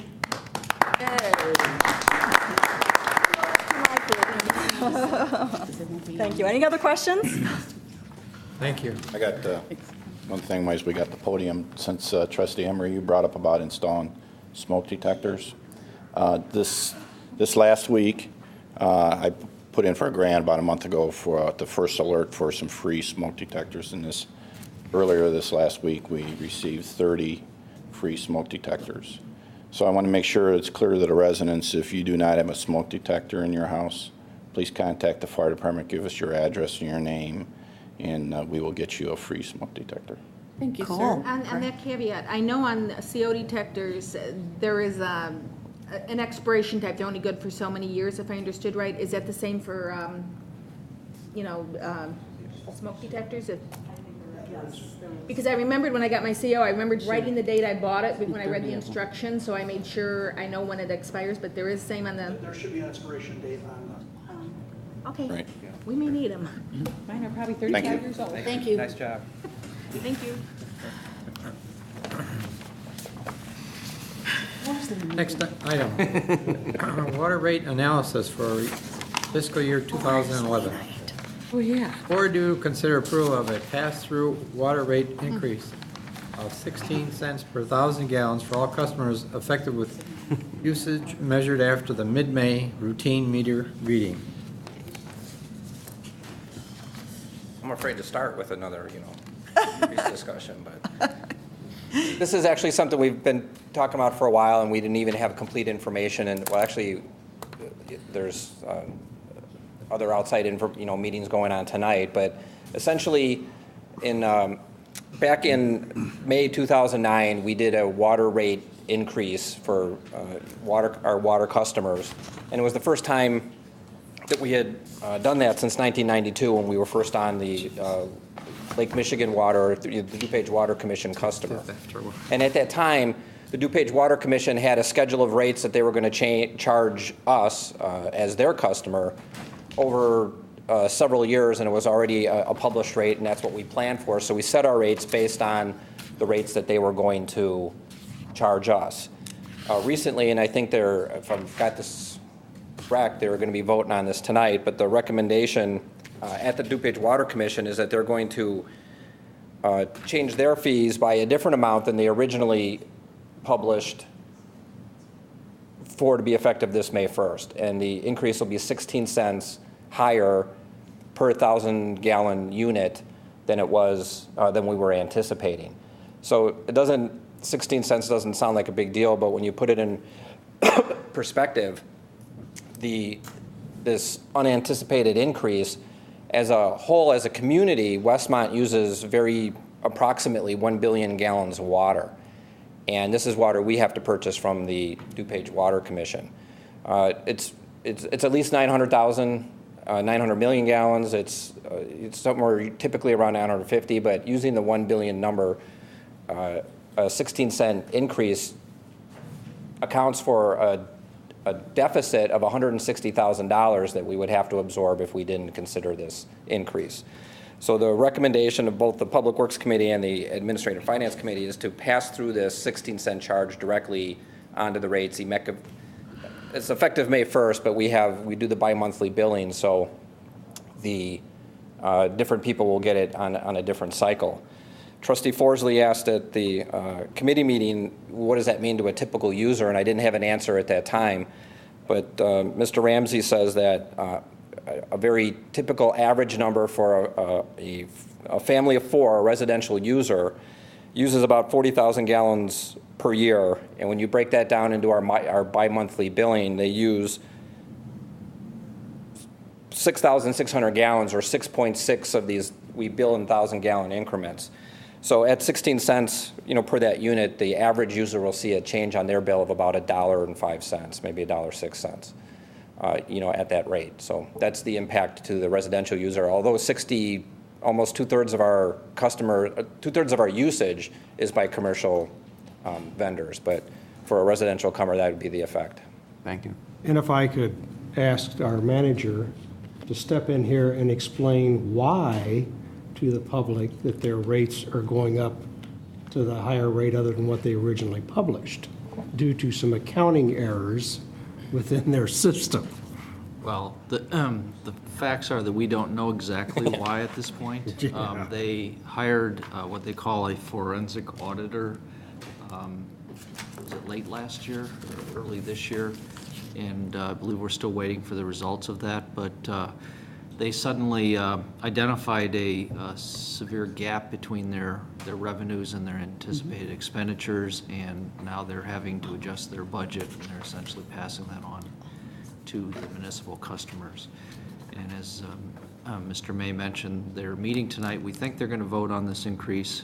It's probably been voted on by now, but we won't know until tomorrow. I mean, I just want our residents to understand or know that this 16 cents is not due to anything that's happened here within this village, but there is some question of the way things were figured out with the DuPage Water Commission, and they want to recoup their losses, so therefore they're going to pass it right on through and go over the other numbers they had. But that's the only reason that I think the residents have the right to know that. I mean, that's only fair. Yeah, that there's no additional revenue gain to the village. It's so that, because the village can't subsidize The $160,000. $160,000 more that the village has to pay because of the water commission. I did talk to one of the commissioners because Trustee Scott had asked what in their infinite wisdom, were making at the DuPage Water Commission, getting paid. It's $50 a month. Oh, good. And they had been told, apparently, according to him, they had been told by that their finances were in much better shape, and had started to question if they were purchasing water at a certain price and selling it for much less, how their finances could be in the black. And apparently, it took a while to figure that out. Thank you. Get what you pay for. One member from my firm is on the DuPage Water Commission, and a former Mine head too. of our firm is the chairman, and they weren't responsible for the shortfall, but they're actually working to Right. solve the problem. As is one of the members of my firm. They're voting tonight. Is that 16 cents a firm number? Or if they vote tonight, could we see something Monday that they decide to go 20 cents and then we have to change? Or Well, what do you think? Yeah, it's a good way to rephrase that. Our recommendation is to pass through whatever the increment is that we weren't accounting for. We'll find out tonight if the number changes. I'll let you know before Monday. 16 cents is the dollar amount that we know that staff has proposed to the board for their discussion tonight, and that's been kind of a published number for a while. That's down from 70, 75 cents, and when this first all came to be, we were hearing $1, could have been the adjustment, not the total. So that was, it's hard to say that, $160,000 is the relief, but it could have been a worse problem. And to follow up with that, because we cannot rely on their forecasted rates or anything, and that it's going to be dynamic, we did, staff's recommendation is that we're going to do a formal rate analysis each and every year, covering our costs, our projected capital improvements, our comprehensive plan for the water system, the rates we get changed, and assemble a very specific rate for water customers in Westmont that would be reviewable each year.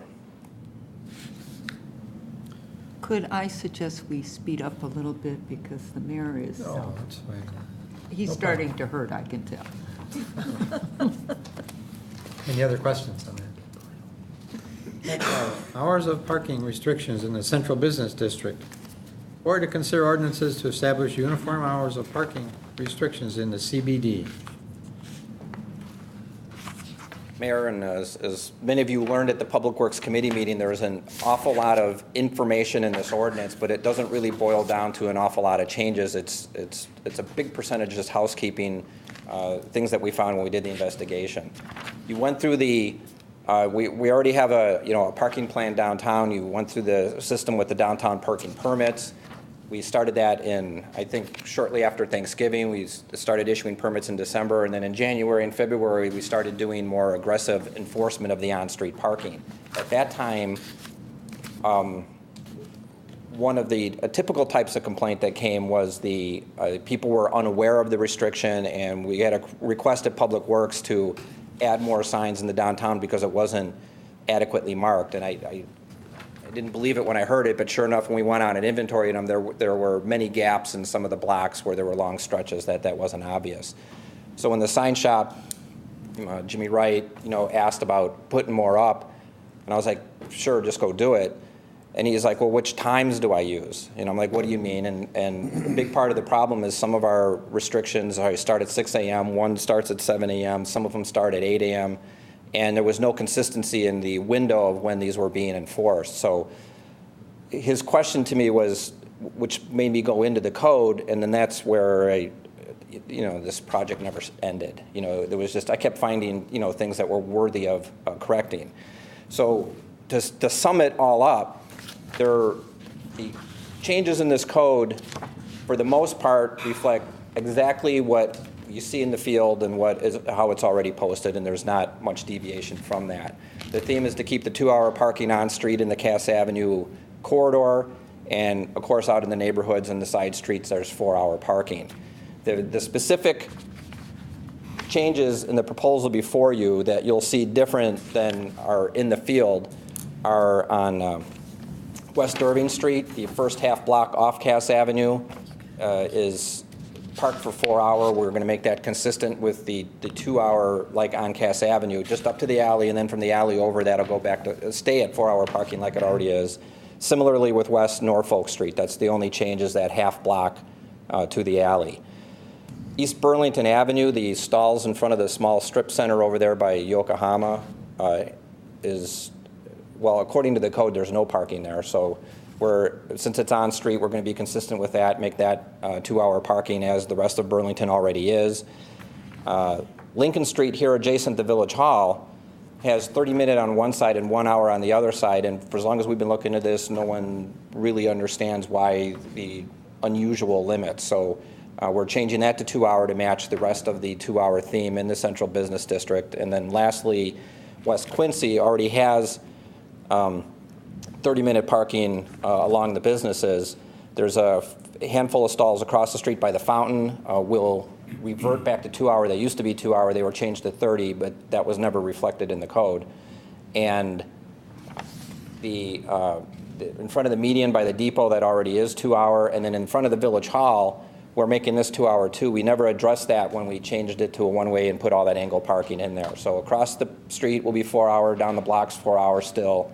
So that's really the summary of all the changes that are in here. All the rest of the editing that you saw in those documents are really just housekeeping. Oh, and lastly, all of those restrictions I talk about are 6 a.m. to 6 p.m. I told you we had the variety of start times and finish and combinations of weekend, holiday. There was probably more than a dozen different combinations of time limits being used. So this changes everything 6 to 6 for uniformity and for ease of, the community service officer who has to pay attention to this, and the police officers as well. Any questions? Nope. Good job. Thank you, Steve. Thank you. Next item, liquor license. Board to consider increasing the number of Class 6 liquor licenses by one to allow a liquor commissioner, if he chooses, to issue a liquor license to Walgreens Drug Store at 8 West 63rd Street. Thank you, Mayor. Good evening. With me is the general manager of the Walgreens store at 63rd and Cass Avenue, or 8 West 63rd, is Tom O'Connor. Walgreens Drug Stores has applied for a Class 6 liquor license, which is a sale of beer and wine only for off-premise consumption.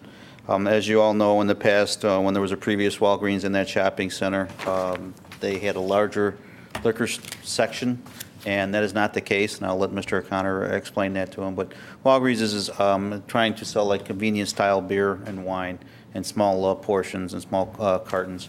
And I've conducted the background investigation, which I'm still reviewing.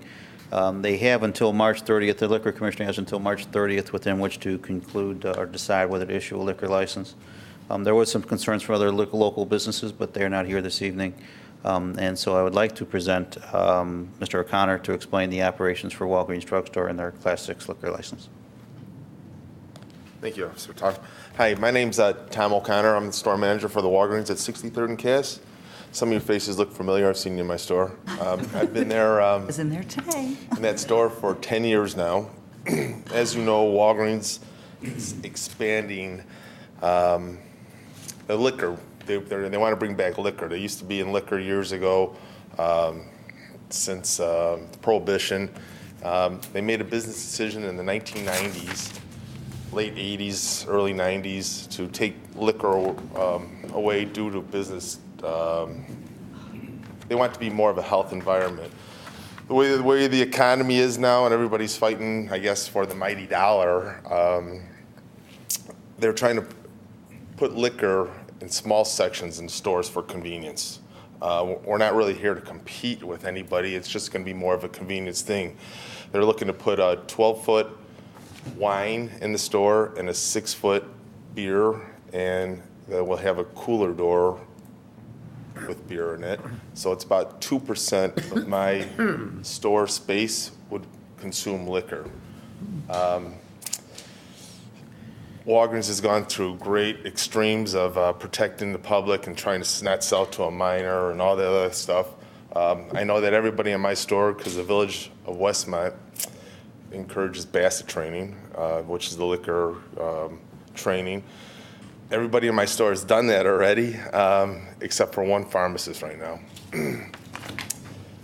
We've been selling cigarettes for a long time. Walgreens has a policy. you have to be 18 to buy cigarettes. Well, our Walgreens' policy is you have to be 40, so we card everybody. And they're going to do the same thing with the liquor, all right? So if you look like you're 35 or 45, you're still going to get carded. We tell everybody to card everybody. We're working on a sophisticated, we're going to be getting new computers in our store, and it's going to be able to swipe your ID. So that's going to help check it, but that's not going to happen until later this year, I was told. You might be aware that, minors working in the store, young kids, 17, 18 years old in the store working, the register will prompt if it rings, it's going to be similar to Jewel. They're going to call somebody from management. Once they put their code in, that person is liable for the sale of the consumption of the liquor. Let me see if it's a small amount of liquor. I'm open up for questions. Let's see. I've been in the store several times, but what are the hours of your store right now? 8 o'clock to 10 o'clock, and I know that you can't sell liquor till 9. Okay, are you going to have a way of locking that portion up so people don't try to shoplift it out? It's a good question. I know that we have cameras surrounded in the store before. We've helped worked with the police department before. They've used our video surveillance several times before to catch people stealing stuff. I know that we sell pseudoephedrine drugs, and we've controlled that so well that they feel that the liquor wouldn't prevent that at all. I mean, we've been selling that medicine where you need IDs and all. I don't know if you ever bought any cold medicine, but I mean, you have to wait like 5 minutes. You have to punch in everything in the system. With the new registers, they're going to be able to swipe that stuff now, which will save time. You can swipe a driver's license? Yeah, there's barcodes in the back. Oh. And that there's a black and white section, that's actually a barcode in there.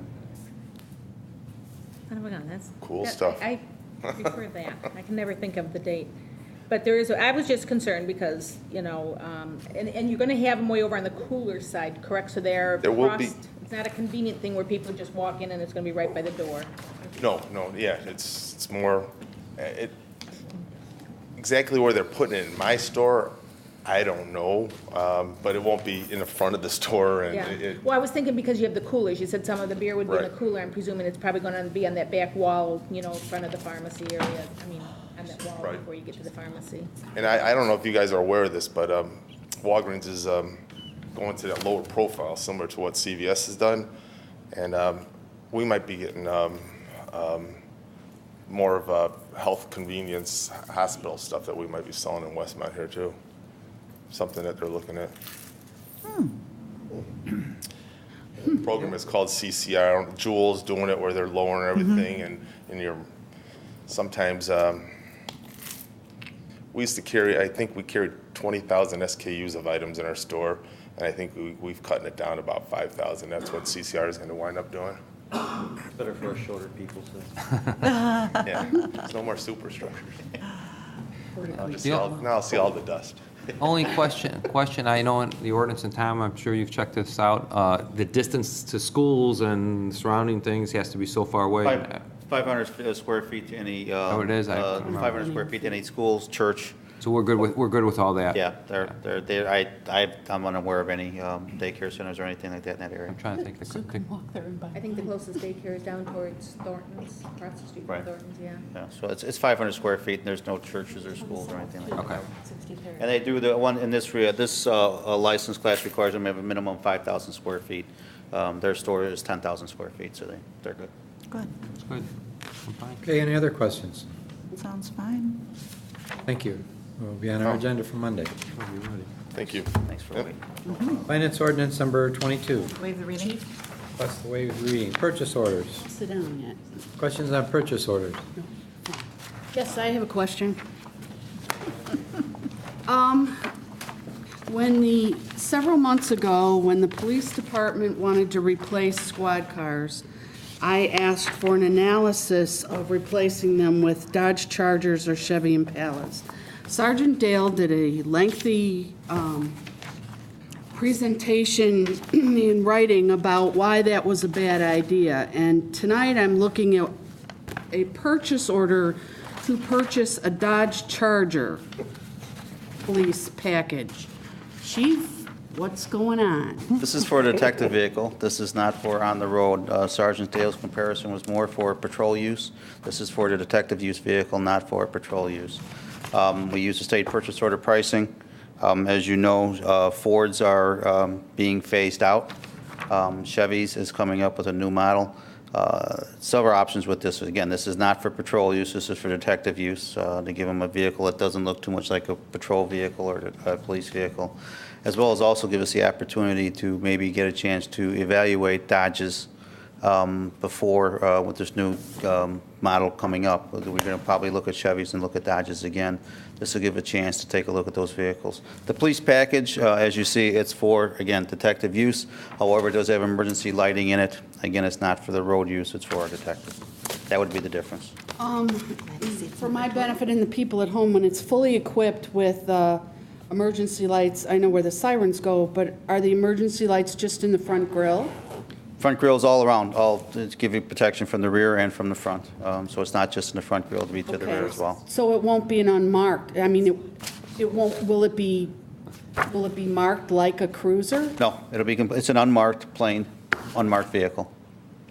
But it's a police package which has the lights inside hidden so they are not visible. Okay. I got to tell you, I'm not happy because I was absolutely talked out of Chargers and Impalas because all about their cost of maintenance and nothing would fit if we switched over and all of that. So that said, I understand why you want one for the detective division. However, the Chargers versus the Impalas, if you're going to get a police car for the investigations division, Charger's range of sight from the driver's seat is severely limited over the back quarter panels because of the style of the Charger versus the Impala. If you want to use this for investigations and stakeout surveillance, whatever, I disagree with the Charger for that purpose.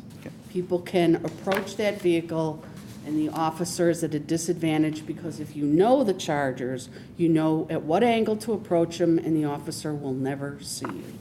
This is the first I'm hearing of that, so. First time I'm looking at this request. Okay. The changeover, again, as we talked about for patrol vehicle, changeover cost in Sergeant Dale's previous evaluation was if we were to be going from Impalas or for the current Crown Victorias, Crown Vics, into the Chargers, there would have been a cost because we had to buy all type of new equipment and everything like that. There would be no changeover. There is no in the future. If we sell this car, or this car is no longer for detective use, it is going to just be discontinued. It will not be changing equipment over. We just take the lights out. The lights could be used for anything. The detective division, this is the vehicle that the detective division preferred. They did their research, was between this or a Chevy Tahoe. One of the things we are getting is that we're getting a vehicle from DuPage Metropolitan Enforcement Group. We're getting a new Chevy Yukon, or not a Yukon, it's a used Chevy Yukon with, I believe, 25,000 miles on it. That's going to be replacing a Blazer. The detectives came to me with wanting and getting a Chevy Tahoe as an unmarked detective vehicle and the Dodge Charger. I said, since we already have a Chevy Yukon, we're getting the Yukon, I wanted to try to get a vehicle, a car, rather than compare it to another larger vehicle. So that's why we went with, their request was for the Dodge Charger. How soon do you need this vehicle, Chief? This one, we can have the luxury of holding off on. The Chevy Blazer is deadlined, and so the Yukon will be replacing the Chevy Blazer. Right now, this vehicle, this price we've confirmed with the dealership is only good through March.